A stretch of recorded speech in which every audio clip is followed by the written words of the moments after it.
بسم اللہ الرحمن الرحیم۔ ایک نئے موضوع کے ساتھ جاوید رسول حاضر ہے۔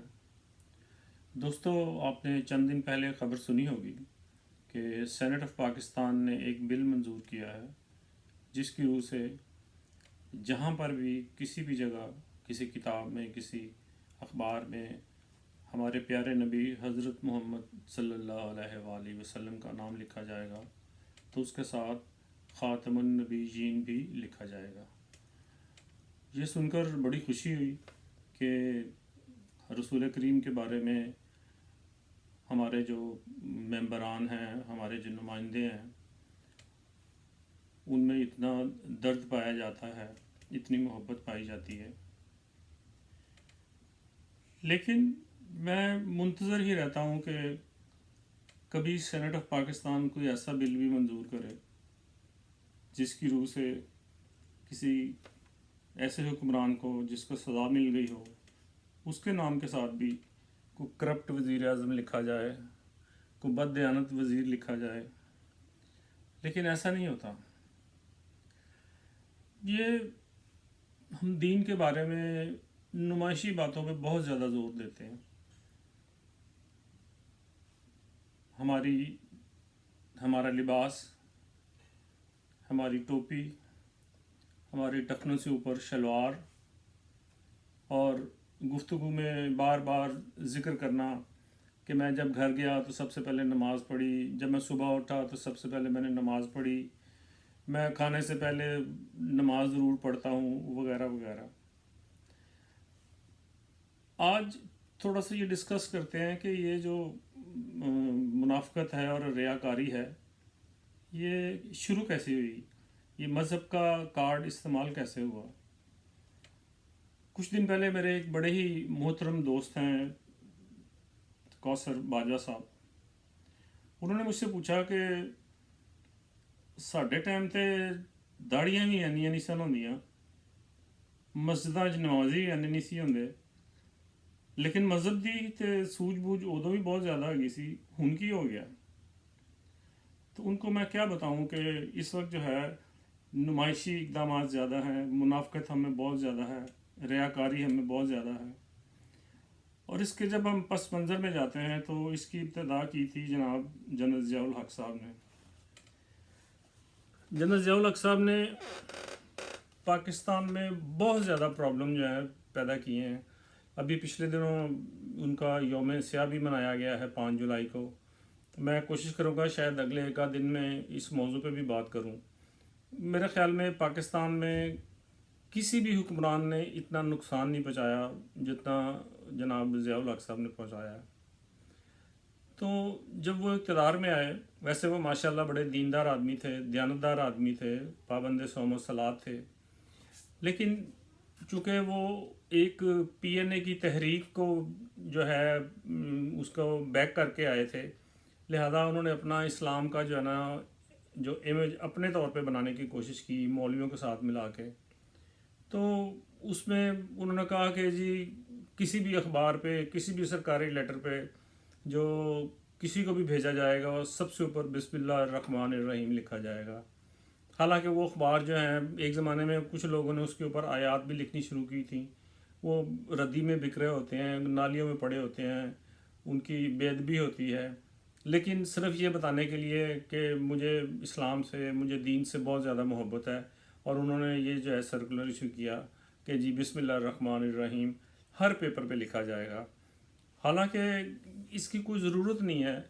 ہم مسلمان ہیں، پتہ نہیں ہم کیوں ایک دوسرے کو بتاتے رہتے ہیں کہ جو میں مسلمان ہوں، میں اس بات پہ یقین رکھتا ہوں، میں اسی بات پہ یقین رکھتا ہوں۔ تو اس کے علاوہ پھر انہوں نے ایک صلاۃ کا نظام کام کرنے کی کوشش کی۔ اس میں ایک زمانے میں انہوں نے یہ بھی کوشش کی کہ جو لوگ نماز کے پابند ہوں گے، جو آفیسرز ہوں گے، ان کے اس میں لکھا جائے گا، اے سی آر میں سالانہ رپورٹ میں لکھا جائے گا، اس طرح کی چیزیں کر کے، اور جو حافظ قرآن ہوگا اس کو اتنے نمبر دیے جائیں گے۔ تو یہ ساری چیزیں جو ہیں اس وقت انہوں نے اس میں پیدا کی، اور مجھے یہ بھی یعنی پتہ نہیں اس کی تصدیق تو نہیں ہو سکی، لیکن لوگ بتاتے ہیں کہ وہ کسی بھی تقریب میں جب جاتے تھے تو وہ کوشش کرتے تھے کہ انہیں کہیں کہ آپ کوئی ایسا ٹائم رکھیں کہ درمیان میں نماز کا وقفہ آ جائے اور میں وہ جو ہے نا نماز پڑھنے کے لیے اس تقریب کو چھوڑ کے چلا جاؤں. قرآن سوری اذانوں کی بھی اس وقت شروع ہوئی، 5 اذانیں ٹی وی پہ جو ہے نا دینی شروع ہو گئی تھی. کچھ چیزیں اچھی بھی تھیں، کچھ چیزیں جو ہیں تھے انہوں نے کمپرومائز بھی کیا. جہاں جہاں وہ ساتھ یہ کر رہے تھے، چونکہ پیر پگاڑا صاحب ان کے حلیف تھے، تو بھٹو صاحب نے جب پی این اے کی تحریک چلی تو بہت سارے اقدامات کیے تھے. جوئے پہ پابندی لگا دی تھی، شراب پہ پابندی لگا دی تھی، اور اس کے علاوہ گھوڑ دوڑ پہ، جس کو ریس کہتے ہیں گھوڑوں کی ریس، اس پہ بھی پابندی لگا دی تھی. لیکن چونکہ پیر پگاڑا صاحب ان کے حلیف تھے اور ان کو سندھ میں ان کی ضرورت تھی، تو ان کے کہنے پہ انہوں نے دوبارہ یعنی گھوڑوں کی ریس دوبارہ شروع کروا دی. یعنی اس میں ان کو کوئی اسلام کی کوئی پتہ نہیں چلا کہ اسلام میں اس کی اجازت ہے یا نہیں، گھوڑوں پہ شرطیں لگانا ہے ٹھیک کہ نہیں ہے. لیکن چونکہ ان کے سیاسی مقاصد تھے اس لیے انہوں نے کہا کہ ٹھیک ہے اس کو ہم شروع کر دیتے ہیں. تو ہمارا جو رویہ ہے اس کے بعد کچھ اس طرح ہی کا ہو گیا ہوا ہے. ہم دنیا میں کسی جگہ دیکھتے ہیں کہ کسی نے رسول کریم کی شان میں گستاخی کی ہے، ہم جناب دوسرے دن سڑکوں پہ آ جاتے ہیں، کسی غریب کی سائیکل جلا دیتے ہیں، کسی آدمی کی گاڑی جلا دیتے ہیں، دکانیں بند کروا دیتے ہیں. اور اس بعض اوقات تو پولیس جب لاٹھی چارج کرتی ہے 1-2 بندے بھی جو ہیں وہ شہید ہو جاتے ہیں. ہم خود ہی شہید کرتے ہیں، خود ہی شہید ہوتے ہیں، ہمیں کسی کی ضرورت نہیں ہے. تو دوسرے دن سب لوگ اپنے اپنے کام میں مگن ہیں. پٹواری اسی طرح رشوت لے رہا ہے دفتروں میں، اسی طرح دودھ والا دودھ میں پانی ملا رہا ہے، گوشت والا جو ہے وہ پانی اس میں ڈال رہا ہے، اور دوائیوں والا دوائیوں میں ملاوٹ کر رہا ہے. کوئی یعنی پتہ ہی نہیں ہے کہ دین کا جو ہے ہم نے اپنے اوپر بھی کچھ استعمال کرنا ہے، اپنے اوپر بھی اس کو لاگو کرنا ہے، صرف نعرے نہیں مارنے. لیکن یہ نمائش جو ہے اس وقت سے جاری ہے. پھر انہوں نے ایک اور نیا سلسلہ شروع کیا تھا، عمرہ کلچر، یعنی آخری جو عشرہ ہوتا ہے رمضان المبارک کا وہ جا کے وہاں گزارتے تھے. اور اس کے بعد ایک ایسا یعنی یہ ٹرینڈ ہی بن گیا ہے کہ جو بھی بادشاہ، یہ بادشاہ مراد چونکہ ہمارے یہاں تو وزیر اعظم یا صدر ہوتے ہیں، لیکن ہوتے تو یہ بادشاہ ہی ہیں. یہ جو بھی آتا ہے سب سے پہلے یہ جا کے عمرہ کر کے آتے ہیں، اور اس کے بعد جرنلسٹ کو، وزیروں کو پورا جہاز بھر کے لے کے جاتے ہیں ہمارے پیسوں پہ، جو ہے جا کے یہ نمائشی قسم کی عبادت کرتے ہیں. اور ایک عمرہ کلچر شروع ہو گیا. اس کے بعد حج کا کلچر شروع ہو گیا، پھر حاجی فلانا ہو گیا، حاجی فلانا ہو گیا. تو ہم جو ہے نا دین سے بس صرف اس حد تک ہی رہ گئے کہ ہم نمائش اس کی کیا کرتے ہیں. مجھے بہت زیادہ افسوس ہوتا ہے، میں دیکھتا ہوں جب بھی ربیع الاول کا مہینہ آتا ہے اور 12 ربیع الاول آتی ہے، پورے ملک میں چراغاں کیا جاتا ہے، انواع و اقسام کے کھانے پکتے ہیں، اور جناب سارا دن قوالیاں اور نعتیں اور سارا کچھ چلتا ہے. لیکن دوسرے دن بالکل ہم بھول جاتے ہیں، ہمیں پتہ ہی نہیں ہوتا کہ ہم کیا ہیں. یہ رسول کریم سے ان کی محبت جو ہے صرف نام کی کیوں ہے؟ یہ کیوں نہیں ہے کہ ہم ان کے کہنے پہ عمل کریں، ہم اپنی زندگیوں کو اس کی طرح کریں جس طرح وہ تھے.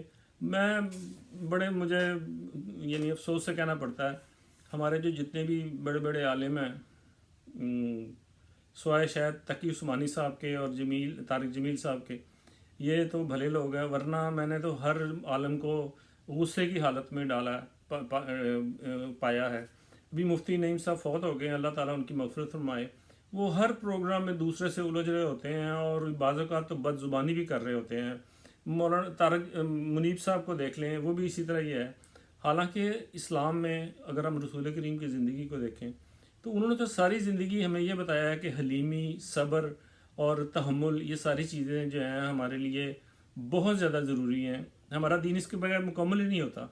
ہمارا جو دین ہے وہ مذہب نہیں ہے. دوسرے لوگوں کے جو مذاہب ہیں ان کو ہم کہتے ہیں مذہب، لیکن یہ دین ہے. دین کا مطلب ہے کہ دنیا میں رہنے سہنے کا طریقہ، کہ ہم کس طرح رہنا ہے. ایک ایک چیز بتائی گئی ہے.